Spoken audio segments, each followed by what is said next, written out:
प्रधानमंत्री किसान उत्सव दिवस पश्चिम बंगाल के हुगली में कार्यक्रम, जहां प्रधानमंत्री नरेंद्र मोदी इस कार्यक्रम में शिरकत कर रहे हैं। पश्चिम बंगाल के मुख्यमंत्री शुभेंदु अधिकारी मौजूद हैं। साथियों, आज आप सभी की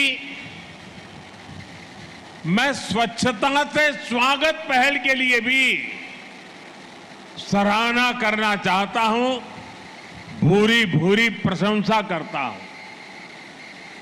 स्वच्छता हमारे दैनिक जीवन का अभिन्न हिस्सा होना चाहिए। जहां स्वच्छता होगी वही विकास भी उतना ही सुंदर दिखेगा।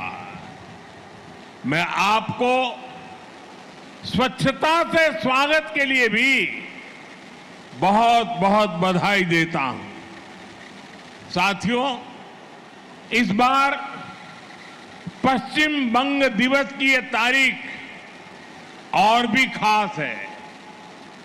आजादी के बाद बंगाल के उज्जवल भविष्य के लिए जो सपना देखा गया था, बंगाल की महान आत्माओं ने जो परिकल्पना की थी, आज एक तरह से पहली बार हम पश्चिम बंग दिवस पर उन सपनों को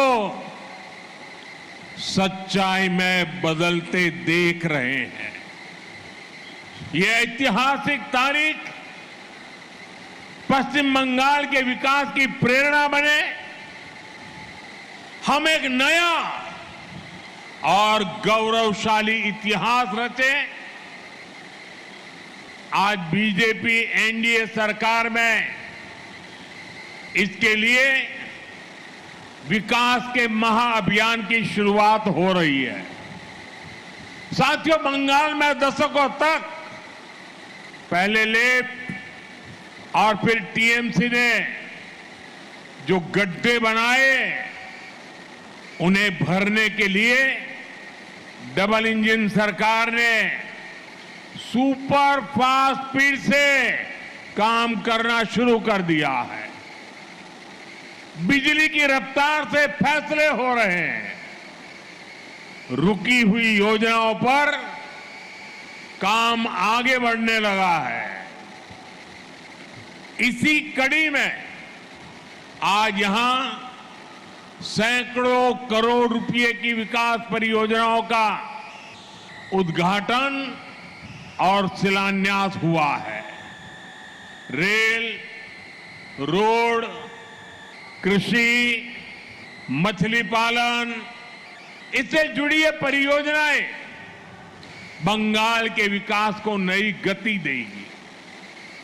इन परियोजनाओं से यहां की ग्रामीण अर्थव्यवस्था को मजबूती मिलेगी।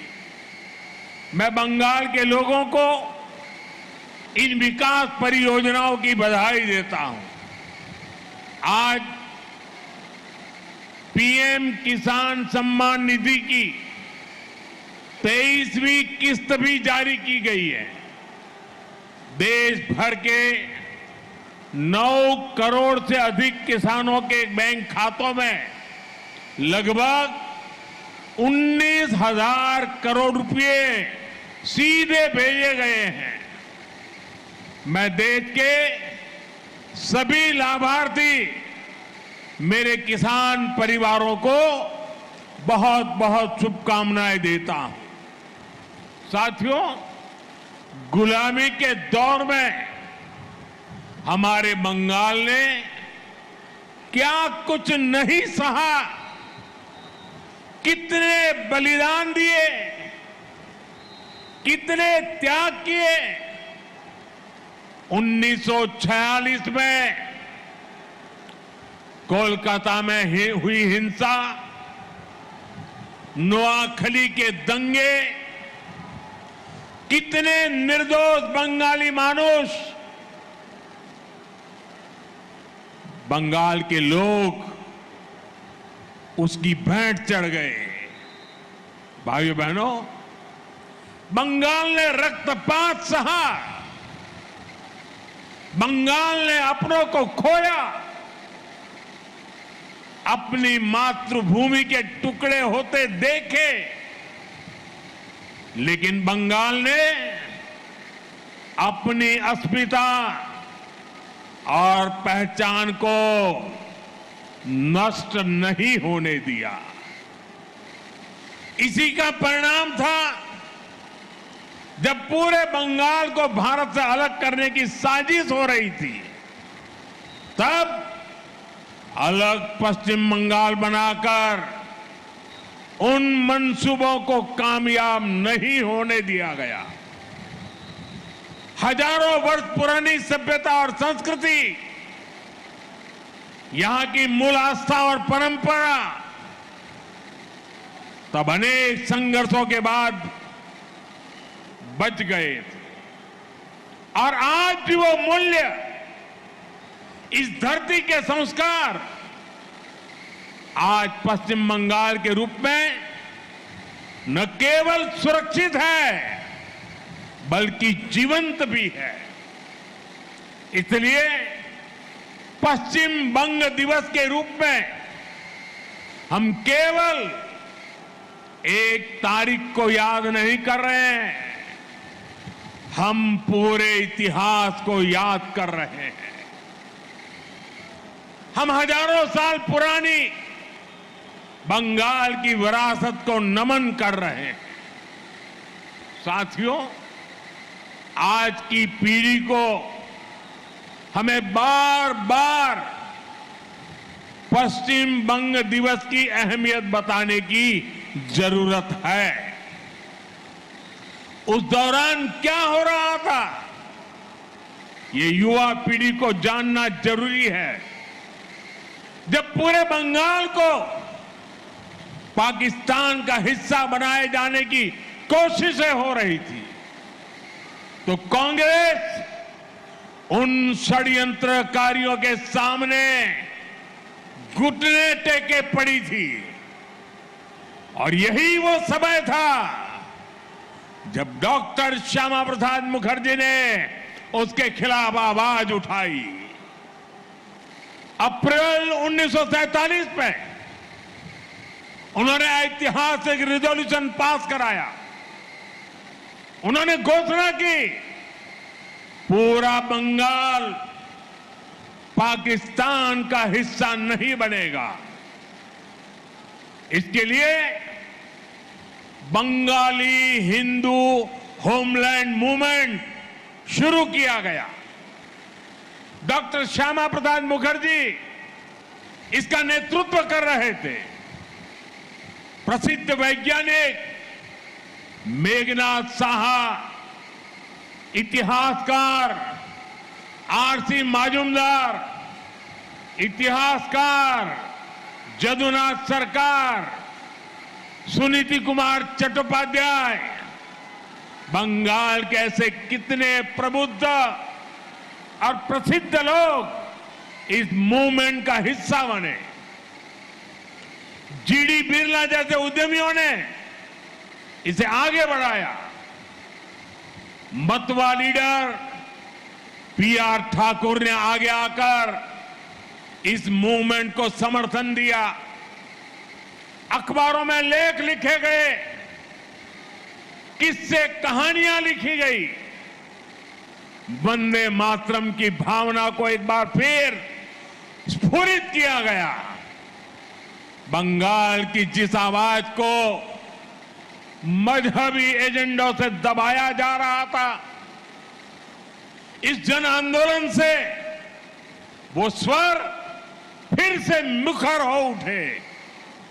इसी का नतीजा था भारत विरोधी लोगों को ये पता चल गया, पूरे बंगाल को भारत से तोड़ना नामुमकिन होगा। और पश्चिम बंगाल के रूप में ये हिस्सा मां भारती के साथ रह गया। साथियों, जिस भावना से पश्चिम बंगाल को बचाया गया था, आजादी के बाद उसी भावना पर इसे आगे बढ़ाने की जरूरत थी, लेकिन दुर्भाग्य से ठीक इससे उलट काम हुआ।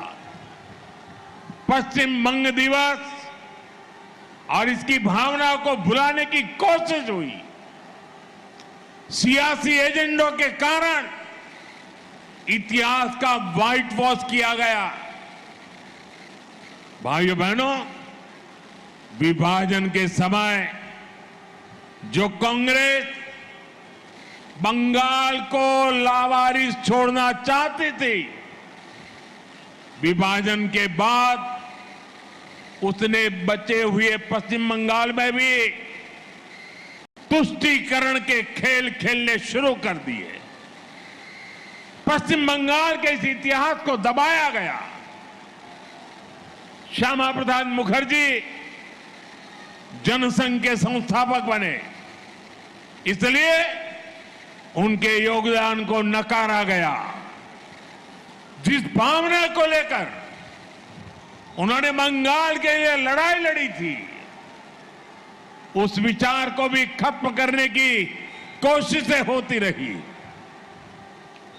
गुरुदेव रविंद्रनाथ ठाकुर, बंकिम चंद्र चट्टोपाध्याय, स्वामी विवेकानंद, नेताजी सुभाष चंद्र बोस और ईश्वर चंद्र विद्यासागर जैसे जिस धरती का ऐसी महान संतानों से नाता रहा हो, उस पर विदेशी विचारधारा थोपी गई। पहले कांग्रेस, फिर लेफ्ट, फिर टीएमसी, दशकों तक पश्चिम बंगाल को सहेजने और संवारने की जगह इसे अवैध घुसपैठियों का अड्डा बनने दिया गया। जो बंगाल भारत के विकास का नेतृत्व कर सकता था, वो आगे बढ़ने की जगह पिछड़ता चला गया। साथियों, आज पश्चिम बंग दिवस पर हमारा कर्तव्य है, हम संकल्प लें, अब इतिहास की वो गलतियां दोहराई नहीं जाएगी। अब पश्चिम बंग दिवस से प्रेरणा लेकर नया इतिहास रचा जाएगा। साथियों, दशकों के कुशासन ने पश्चिम बंगाल को मीलों पीछे पहुंचा दिया है। आप सबने देखा है, पुरानी सरकारों के समय में कैसे हालात हो गए थे। यहां से बड़े उद्योगों का पलायन हुआ, छोटे उद्योग धंधे ठप पड़ते चले गए, युवाओं का रोजगार छीनता गया, संसाधनों पर घुसपैठियों का कब्जा होता चला गया। जो पश्चिम बंगाल कभी अवसरों की भूमि होती थी, वो पलायन का केंद्र बनती चली गई। इसी माहौल में आपने एक संकल्प लिया, टीएमसी सरकार को पलटने का, उसे हटाने का। आपने बीजेपी को आशीर्वाद दिया, रिकॉर्ड सीटों के साथ हमें विजयी बनाया, और आज पूरा देश देख रहा है कैसे तुरंत ही इसका नतीजा भी बंगाल को मिलने लगा है। जिन अधिकार से आपको बरसों तक दूर रखा गया, आज वो हक आपके द्वार तक पहुंच रहा है। मैंने चुनाव के समय आपको आयुष्मान भारत योजना की गारंटी दी थी। जब बंगाल के हर गरीब को आयुष्मान भारत का लाभ मिलना तय हो गया है, माताओं बहनों को अन्नपूर्णा योजना का सीधा लाभ मिलना शुरू हो गया है। हर घर स्वच्छ पानी पहुंचे, इसके लिए भी पश्चिम बंगाल सरकार और केंद्र सरकार के बीच जल जीवन मिशन को लेकर एमओयू साइन हो गया है। हमने चुनाव के समय बंगाल के युवाओं से वादा किया था, वो वादा पूरा करते हुए नौकरियों में आयु की सीमा में ढील दी गई है। महिलाओं को फ्री बस यात्रा का वादा भी पूरा हो चुका है। साथियों, सालों साल राजनीतिक दुश्मनी में जिन योजनाओं को रास्ते में ही अटकाया गया, लटकाया गया, आज उन सारी बंदिशों को तोड़कर जन कल्याण शिविरों के जरिए हर सरकारी योजना का लाभ सीधे आप तक पहुंचाया जा रहा है। अब कोई बिचौलिया नहीं, कोई रुकावट नहीं, सिर्फ आपके अधिकार पर फोकस है, बंगाल के विकास पर फोकस है, बंगाल और देश की सुरक्षा पर फोकस है। आपने देखा होगा, सीमा पर फेंसिंग के लिए पिछली सरकारों ने जमीन ट्रांसफर का जो काम दशकों से रोक रखा था, नई सरकार बनते ही वो काम भी पूरा करने का काम शुरू हुआ है। भाइयों बहनों, मुझे खुशी है कि पश्चिम बंगाल में औद्योगिक प्रगति की नींव फिर से बननी शुरू हो गई है। इस नींव के दो अभिन्न अंग हैं, ईमानदार और पारदर्शी शासन, और दूसरा कानून का राज। पश्चिम बंगाल ही नहीं, पूरा देश आज इस बदलाव को देख रहा है। जिन्होंने आपको लूटा, वो खुद आकर लूट के पैसे लौटा रहे हैं। बड़े बड़े लुटेरों को जेल भेजा जा रहा है। सिंडिकेट वाले जनता से माफी मांग रहे हैं। टोल नाकों पर अवैध वसूली करने वाले गुंडे नाके छोड़कर भाग गए हैं। बंगाल के लोग बिना रोक टोक के आ जा रहे हैं। এখন কাটমানি শেষ, কাজ शुरू হয়ে গেছে। साथियों, जो बंगाल अभी तक खराब सड़कों और खस्ताहाल इंफ्रास्ट्रक्चर से जूझ रहा था, वहां अब वर्षों से लटके अटके प्रोजेक्ट्स तेजी से आगे बढ़ने लगे। आप देखिए, चिंगरी घाटा क्रॉसिंग पर कोलकाता मेट्रो की ऑरेंज लाइन का रुका हुआ काम पूरा भी हो गया है। हावड़ा में लगभग 100 करोड़ रुपए की लागत से नए डिविजनल रेलवे अस्पताल की नींव भी रखी गई है। यहां इमरजेंसी सेवाएं होगी और गंभीर बीमारियों के इलाज की व्यवस्था होगी। पूर्व मेदिनीपुर में हौर और राधा मोहनपुर के बीच road overbridge, Sankrail Santragachi link line, ऐसे प्रोजेक्ट से यहां के लोगों को सुविधा होने वाली है। साथियों, आज पीएम किसान सम्मान निधि के तहत देश भर के 9 करोड़ से अधिक किसानों के बैंक खातों में पैसे भेजे गए हैं। और पश्चिम बंगाल के किसानों के लिए एक और खुशी की खबर है। आज से राज्य में पीएम फसल बीमा योजना शुरू की जा रही है। फसल बीमा योजना मुश्किल समय में किसान के परिवार को सहारा देगी। फसल को नुकसान होने पर किसान पर बोझ नहीं पड़ेगा।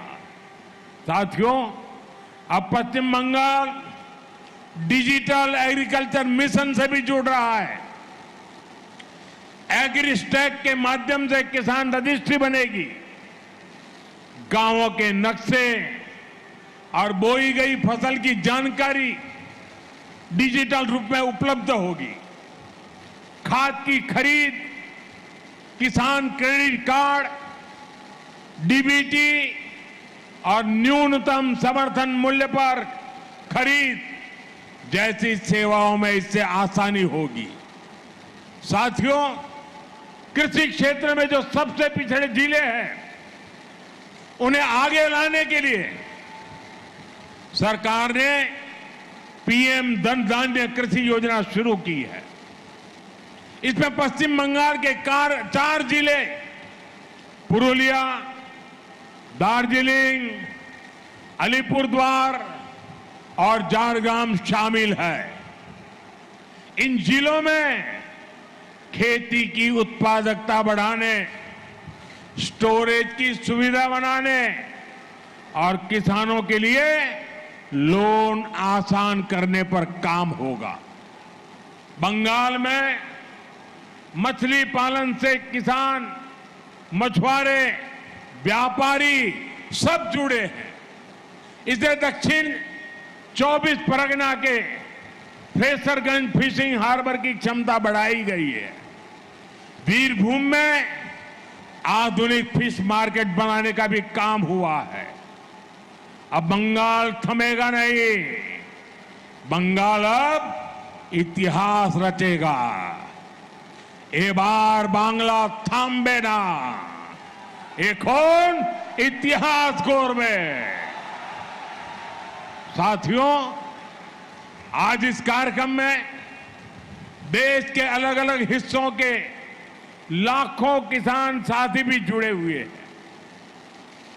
वहां के मुख्यमंत्री, गवर्नर भी जुड़े हुए हैं। देश भर की सरकारों के मंत्री भी जुड़े हुए हैं। इसके साथ साथ लाखों किसान भी आज हमारे इस दिवस को मनाने में वो वहां भी भागीदार बने हैं। ये सभी किसान पीएम किसान सम्मान निधि के लाभार्थी हैं। आज अपने इन सभी किसान भाइयों बहनों से मैं एक आग्रह भी करना चाहता हूं। और मेरे किसान भाई बहन, मेरी बात को जरा गौर से सुनिए। मैं आपको हाथ जोड़ के विनती कर रहा हूं, क्योंकि हमें अपने बच्चों को बर्बाद होते